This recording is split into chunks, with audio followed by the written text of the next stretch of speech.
Subhanahu wa taala. Sekali lagi kita tetap dalam kondisi sehat walafiat yang selalu ingat mengingatkan demi kebaikan yang benar-benar mampu memelihara tali silaturahim di antara kita sebagai umat Muhammad, agar terjaga iman kita, agar terjaga ketakwaan kita. Mudah-mudahan kita semua oleh Allah diberikan predikat husnul khatimah. Kita ini setiap hari memohon kepada Allah, ya Allah, jadikanlah kami ini menjadi hamba-hamba yang soleh dan solehah, dan apabila kami ini Engkau panggil kapan saja harus dalam keadaan husnul khatimah. Ini penting.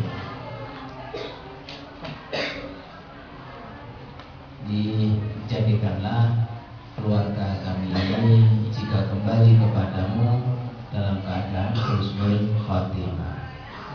Nah, berkaitan dengan kegiatan-kegiatan apa yang direncanakan oleh mahasiswa berkaitan dengan ilmu fikih, gitu ya, berkaitan dengan ilmu fikih ini perlu kita kaji bersama, karena dari beberapa hal yang kita lakukan di mana saja kadang-kadang ada beberapa kaidah perbedaan. Nah, oleh sebab itu kita sesama muslim di dalam hal ini harus memahami di antara satu dengan yang lainnya, agar tidak melakukan sesuatu yang sifatnya itu mencela satu terhadap yang lain. Karena kita memahami pertama, apabila seseorang melakukan sesuatu perbuatan yang melakukan perbuatan berdasarkan syariat Islam, kemudian di antara satu dengan yang lain kelihatannya ada salah satu pendapat dan seterusnya, maka di dalam hal ini dalam suatu hadis dinyatakan la tabaghadu wala tahasadu wala tadabbaru wala taqatu wa kunu ibadallahi ikhwana wala yahillu lil muslimin ayyajura akhahu wa talatin. Ya. Jadi ketika kita berada di dalam dunia sosial seperti ini, di atas permukaan dunia semacam ini, kita harapkan jangan sekali-kali di antara sesama muslim itu terjadi sesuatu yang kira-kira menjadikan temperamental kita menjadi meningkat. Begitu ya. Jangan sampai temperamental kita menjadi meningkat karena ada sesuatu, begitu. Barangkali di dalam hal ini ketidakpahaman di antara satu dengan yang lain, merasa akulah yang benar, aku juga benar ini, dan seterusnya, akhirnya muncul sesuatu, ya. Nah, munculnya sesuatu itu diikuti dengan temperamental, sehingga tensinya menjadi meningkat. Akhirnya apa yang keluar dari kalimat-kalimat yang seharusnya lisanun dzakirun bukan lagi lisanun dzakirun, menjadi lisan yang mengikuti rijsun min amalish syaitan. Nah, ini. Jadi akhirnya marah. Nah, marah itu sebenarnya adalah merupakan salah satu luapan yang tidak sesuai dengan hati nurani kita, kemudian dikeluarkan lewat jalur lisan. Padahal ini kita rujuk kembali, yang namanya Islam, al-muslimu man salimal muslimuna biyadi walisani. Orang Islam adalah orang yang orang Islam lainnya itu harus selamat dari lisan dan tangan. Maksudnya itu harus selamat dari lisan dan perbuatannya. Nah, oleh sebab itu kalau kita ini menjadi orang Islam yang beriman, tentu harus terkontrol jiwa kita di dalam melakukan segala sesuatu itu hanya semata karena Allah.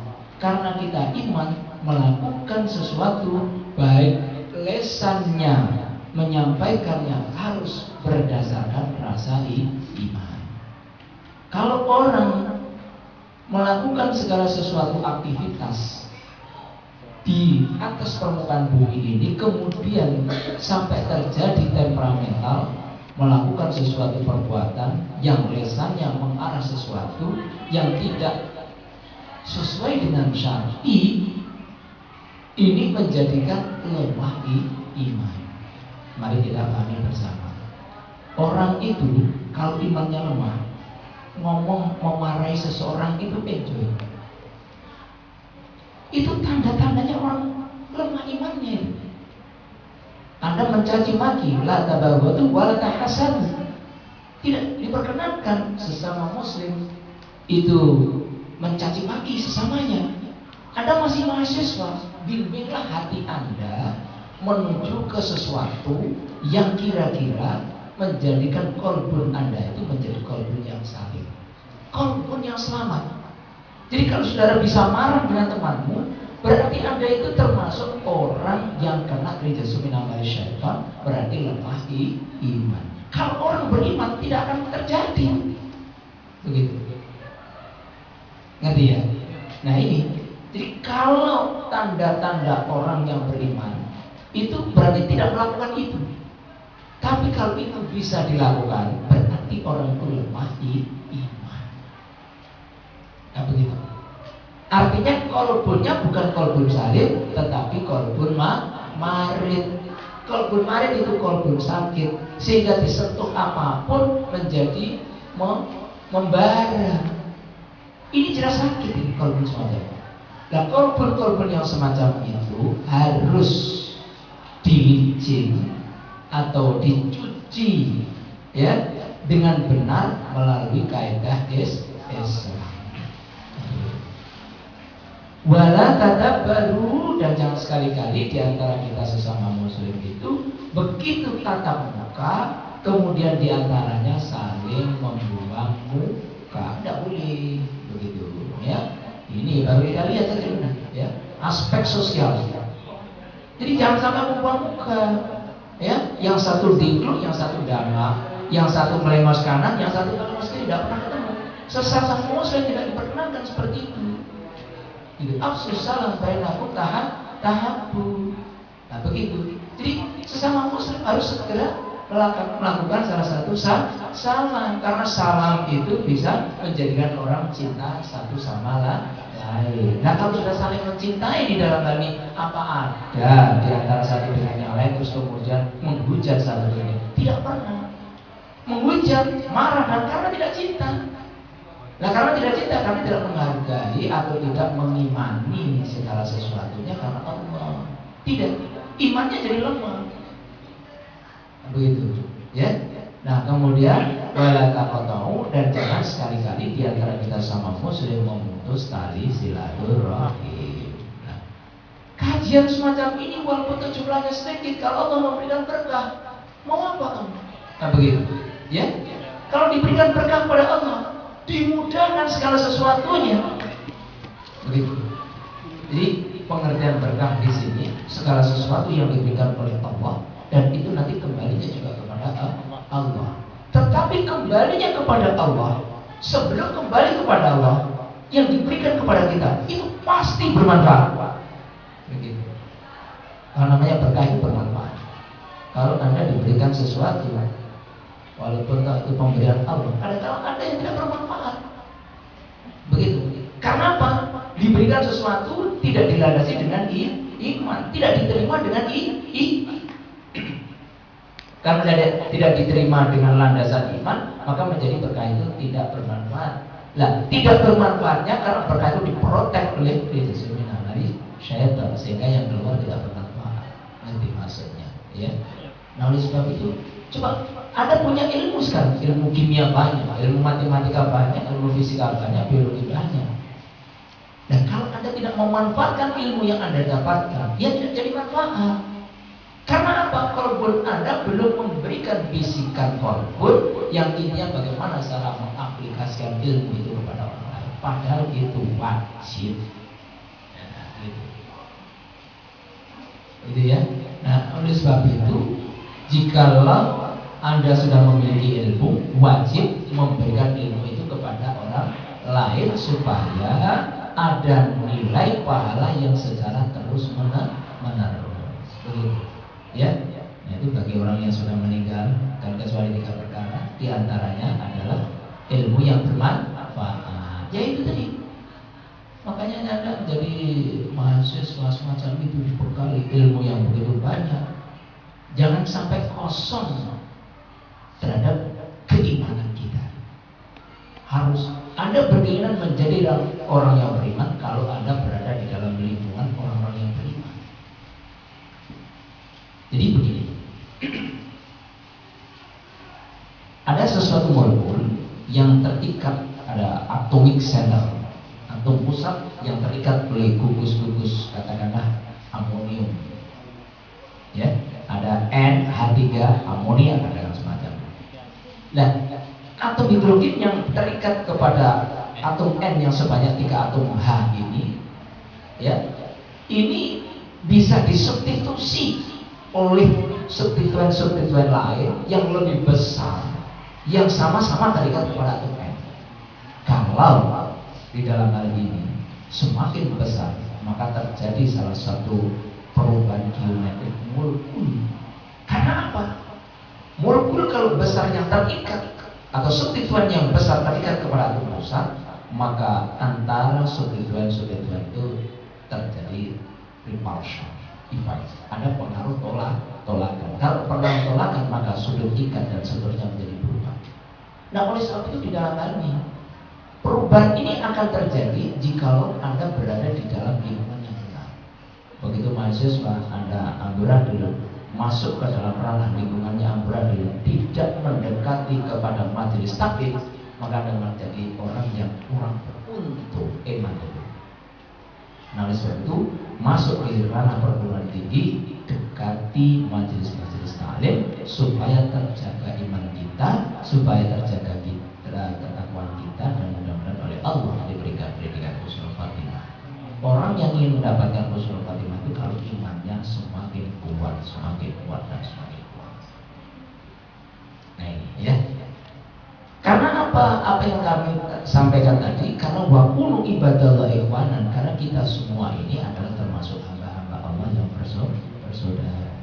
Kalau kita menjadi hamba-hamba Allah yang bersaudara, dilarang diantaranya kita sesama itu ya tadi marah-marah, mencaci maki sesama, ketemu tidak pernah menyapa, kemudian memutus tali silaturahim, ini tidak diperkenankan.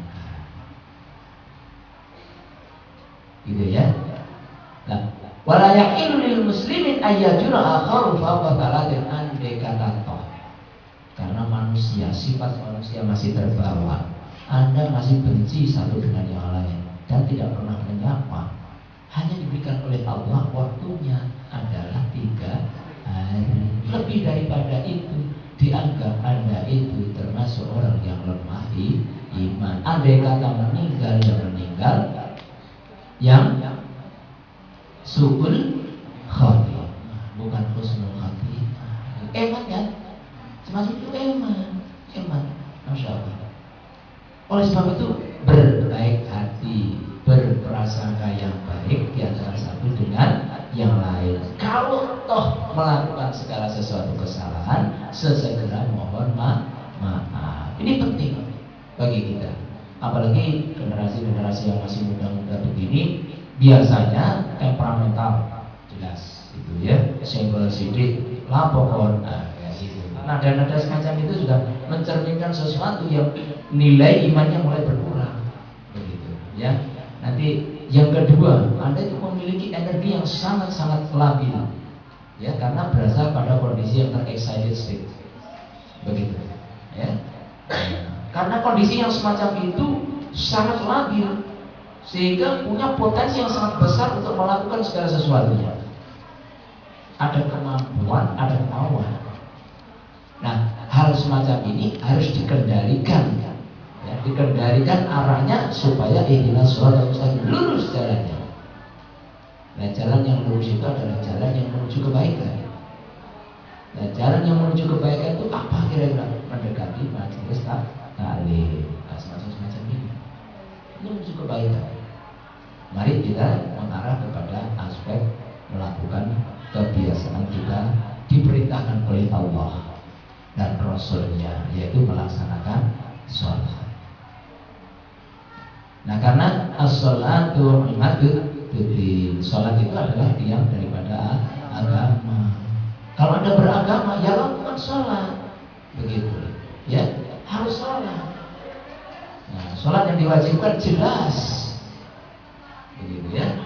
Nah, karena as-sholatu miftahul khairi. Sholat itu adalah sebagai kunci dari segala kebaikan. Paham kira-kira maknanya? Namanya saja miftahul khairi, kunci kebaikan. Kunci itu sebenarnya digunakan untuk apa? Membuka. Jadi kalau saudara ingin menjadi orang yang baik, begitu, hati Anda menjadi orang yang baik harus punya kunci. Kuncinya apa? Sholat. Begitu. Sholat itu adalah kuncinya segala kebaikan. Sehingga kalau Anda berkeinginan menjadi orang yang baik, orang yang akan dimuliakan oleh Allah, diselamatkan dunianya dan juga diselamatkan akhiratnya, harus punya kunci. Kuncinya adalah melaksanakan perintah Allah dan menjauhi segala larangannya. Ini kunci. Kalau itu yang kita pegang, jadilah hamba-hamba Allah yang dimuliakan. Anda menjadi nyaman. Sudahlah, bagi orang yang hatinya kotor, resah semuanya. Resah. Ini mohon maaf, teman saya ini adalah orang yang ya sudah dikatakan bagaimana ya, kalau sudah dinasihati kon itu aja biasanya aktiviti begitu, lupa apakah aktiviti. Baru saya itu kalau sudah taruhan kayak gini, waduh nyaman sudah. Setiap kali menang dan sebagainya. Tapi apa yang Anda dapatkan sekarang? Dapat uang habis dalam waktu sekejap. Dapat uang habis dalam sekejap. Karena yang diikuti tidak sesuai dengan syariat Islam. Belum lagi yang lain, mohon maaf. Jadi mendapatkan uang banyak, kadang-kala pulangnya tidak ke rumah, pulangnya ke tempat lain untuk senang-senang dan seterusnya. Masya Allah. Di dunia gelap kadang-kadang begitu ya. Nah ini kan menjadikan sesuatu yang tidak. Karena apa? Hatinya kotor. Yang jelas begitu ya. Hati itu kalau sudah kotor, itu tidak nyaman hidup itu. Merasa tidak nyaman. Ya. Nah karena ketidaknyamanan semacam itu menyebabkan kita ini menjadi resah adanya. Nah, mari kita akan mengungkapkan terhadap masalah sholat. Jadi yang harus kita pahami bersama, pertama kali kita ingin melaksanakan sholat, yang pertama itu jelas adalah wudhu. Jika wudhunya kita sudah sempurna, insya Allah akan sempurna pula sholatnya. Begitu ya. Nah, kemudian yang harus kita perhatikan sesama bagi kita, karena ini ada di dalam kampus, begitu ya. Nah, ini adalah pakaian kira-kira.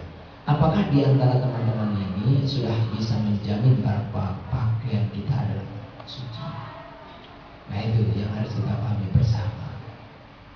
Jadi mudah-mudahan ya kita harus memiliki etikat baik bahwa pakaian yang kita pakai untuk hari ini adalah suci. Begitu. Harus punya niatan itu dulu.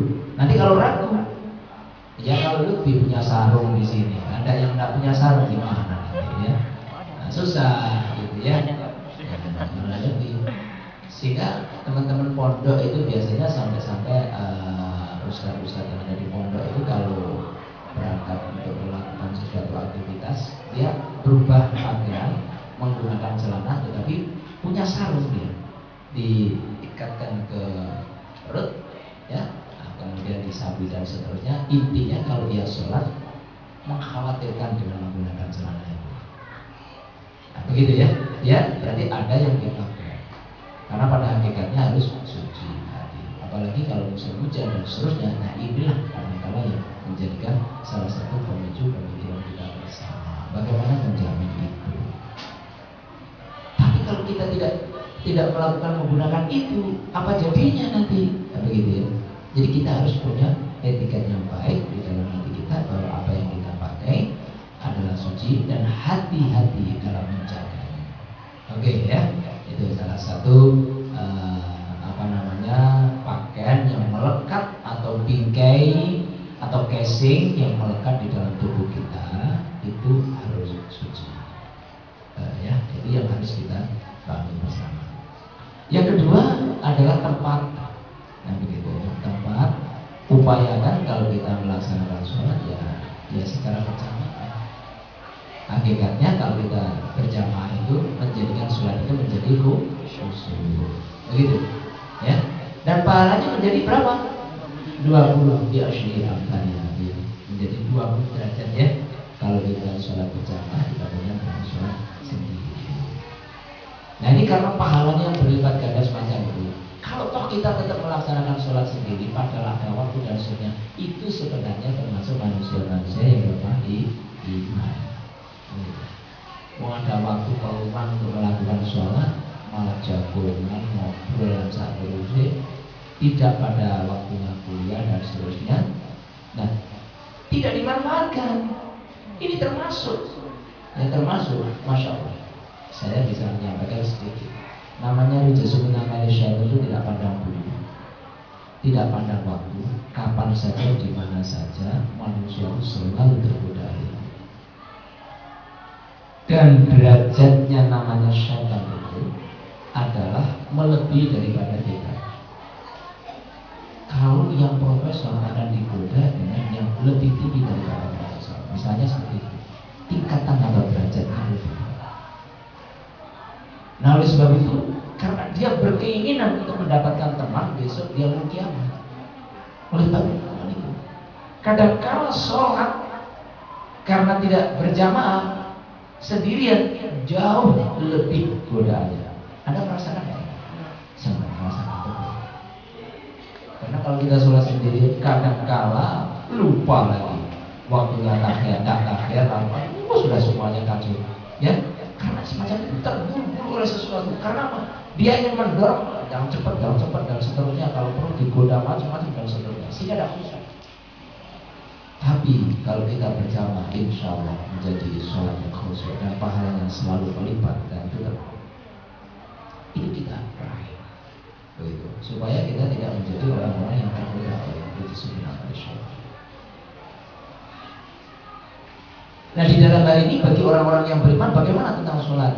Ya ayyuhalladzina amanu ista'inu bis-shabri was-shalah innallaha ma'as-sabirin. Tetap koridornya harus sholat. Menjadi orang yang sabar. Begitu. Orang-orang yang beriman. Jika kamu ingin mendapatkan pertolongan Allah, minta tolong kepada Allah. Bis-shabri was-shalah, sabar dan laksanakan sholat. Maka as-sholatu miftaahul khair itu karena ini sholat itu menjadi segala sesuatu. Ada sebentar lagi ada UTS. Ingin lancar dalam melaksanakan tugas pembelajaran saudara, mohon kepada Allah lakukan sholat terlebih dahulu. Begitu. Paham ya? Nah, itu sholat. Nah, terus bagaimana sholat-sholat yang diperintahkan oleh yang dicontohkan oleh Rasulullah Sallallahu Alaihi Wasallam. Nah, mari kita lihat bersama-sama bagaimana Rasulullah itu melaksanakan sholat. Ya ini peribadatan semacam ini yang sudah dilakukan oleh teman-teman itu, tinggal kita melihat keberadaan bagaimana kita sholat. Karena sholat yang dijadikan permasalahan kadangkala yang terjadi di sini adalah ketika sujud. Begitu. Kadangkala kita mau sujud. Ya, biasanya yang dipermasalahkan adalah semacam itu. Nah, barangkali nanti ada sesuatu yang bisa diutarakan. Nanti kita kemas dengan sebaik-baiknya untuk masalah mengenai sholat. Nah, ada beberapa ulama pandangan-pandangan jumhur itu ketika kita sholat supaya kita merapikan segala sesuatu yang melekat yang ada di dalam tubuh kita. Yang kedua, mohon diperhatikan masalah rambut, ya rambut. Nah ini ya rambut karena setengah kepala ini atau kepala ini apa namanya ini, batu ini ya. Ini harus benar-benar bisa menempel kepada tempat sujud. Kalau itu ada selembar rambut saja yang di sana, itu menjadi tidak sah. Kalau tidak sah sujudnya, berarti tidak sah lagi sholatnya. Nah oleh sebab itu, perhatikan bagi mahasiswa-mahasiswa yang diperkirakan punya rambut yang kira-kira lemes begitu, yang biasa sok mengikuti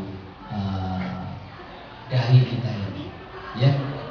Nah, kemudian yang menjadi perdebatan kadang-kala adalah bagaimana Pak sujud kita ini yang benar ketika kita sujud.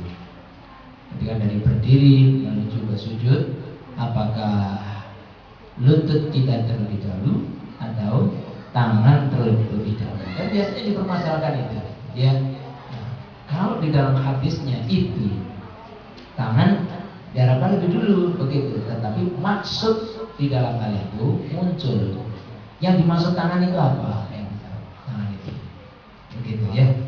Nah, yang dimaksud tangan itu apa? Begitu. Karena di sana kita tidak diperkenankan melakukan sholat yang menyerupai dengan binatang.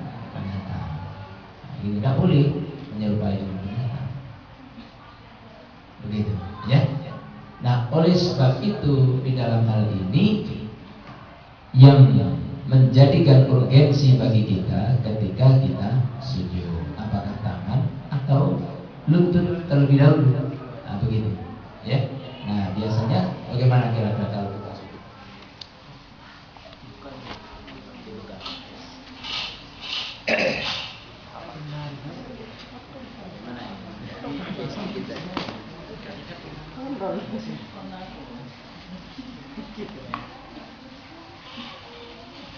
Jadi nanti kalau mungkin ada kurang kepahaman, ada bisa lihat beberapa pendapat begitu ya, pendapat. Jadi ketika kita takbiratul ihram ya semacam ini harus menyentuh gitu ya, semacam ini. Ada macam-macam. Nah ini oleh sebab itu terjadi beberapa pendapat. Ada yang gini, ada yang gini, ada yang Allah, ada macam-macam gitu ya. Asal pertama kali kita menyebut Allah Akbar Maha Besar, betul itu harus kesana arahnya. Ini yang sejajar Allah. Ya. Nah ini keberadaan semacam ini seperti kalau kita itu nanti kembali kepada Allah. Wailatul jauh juga begini, ya. Tidak ada wailatul jauh itu begini, tidak ada. Sering kayak gini tidak boleh. Harus sama. Ya. Jadi upayakan ini menyentuh ini ya. Gini. Gitu ya. Berjadi. Nah, kemudian ketika kita dari rukuk kemudian kita berkeinginan untuk sujud, begitu ya, sujud. Nah ini yang dipermasalahkan yang terjadi ini atau ini, gitu, ya, begitu ya. Yang dipermasalahkan adalah ini, apakah ini, ya, baru, begitu. Terus ini baru saja. Ya. Nah, ini ada beberapa pendapat. Yang penting Anda pernah melihat onta itu berada pada kondisi istilahnya kalau bahasa Jawa jerum. Jerum itu dari dia berdiri kemudian duduk. Kalau Anda pernah melihat film The Mystic, Anda pernah lihat ketika Rasulullah memerintahkan untanya untuk menentukan lokasi untuk pembuatan masjid di Madinah. Itu unta yang putih itu, dia menentukan itu. Anda berarti tahu persis bagaimana mulai dari dia berjalan sampai dia dalam keadaan duduk, semacam itu. Yang mana yang ya? Gitu. Kalau dianggap kaki depan itu adalah tangan, kemudian kita melakukan seperti itu, ini tangan dianggap sebagai kaki depannya onta. Karena onta itu kalau mau jerum bahasa Jawa itu ya, jerum itu adalah dari keadaan berdiri terus kemudian begitu, ya, itu mesti kaki yang depannya itu dikirikan dulu pelak, baru dia kayak lubuk gitu, ya, seperti itu, ya. Nah, itu yang tidak diperkenankan, begitu, yang tidak diperbolehkan. Kalau ini dianggap depan itu adalah tangan, kemudian kita menyamai dengan itu, nah itu yang tidak boleh, begitu. Nah, oleh sebab itu, yang beberapa pendapat mengatakan ininya yang didulukan, begitu. Nah, begitu sudah masuknya kayak gini, baru semacam ini, ya. Nah, itu yang terjadi. Oke. Semacam itu kembali lagi. Ini yang menjadi permasalahan terjadi di sini.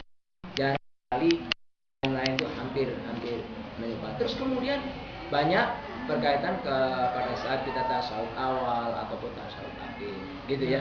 Tasawuf awal begitu, Anda bisa melihat ini kaki belakang ini harus tertumpu pada pangkat semacam ini, dan ininya semacam ini. Jangan macam-macam, ada yang gini dan benar tidak, ya. Semacam ini. Nanti kalau yang tasawuf akhir tadi masukkan ke sana. Nah ini, ini harus berada di sini, ya. Semacam itu. Ya. Nah kemudian di dalam hal ini masalah berdiri juga menjadikan salah satu sorotan bagi kita bersama. Apakah kita harus begini?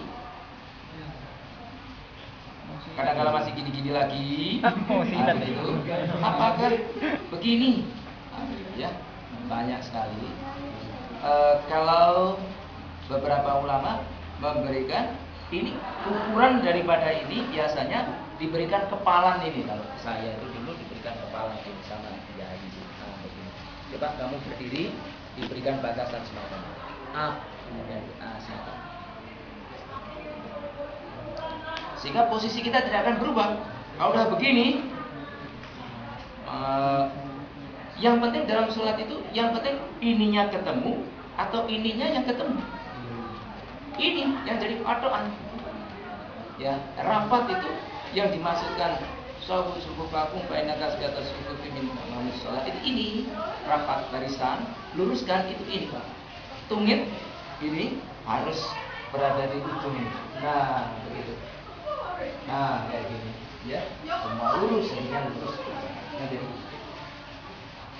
Nah, ini jadi pada ketika kita berada pada ukuran sekepal ini harapannya kita itu posisi kita tidak akan berubah kemana-mana, ya, tidak berubah kemana-mana. Kalau bilang ini panjang, tidak enak ini rasanya, ya, tidak enak kayak gini.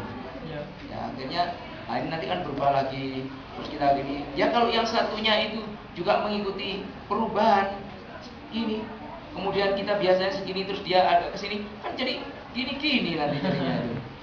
Gitu ya. Biasanya yang ukuran. Terus kemudian ada lagi yang jadi permasalahan lagi, apakah kita berada pada begini? Apakah ya? Ada yang begini? Ada nggak yang gini ya, yang ngepal gini? Wah, kayak gitu ya. Ya. Ada yang ngepal gini? Ada ya? Ada yang ngepal. Ya, ada yang ngepal.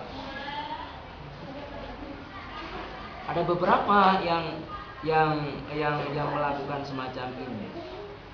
Terus kemudian yang lain lebih banyak dilakukan pada kondisi tangan itu apa namanya?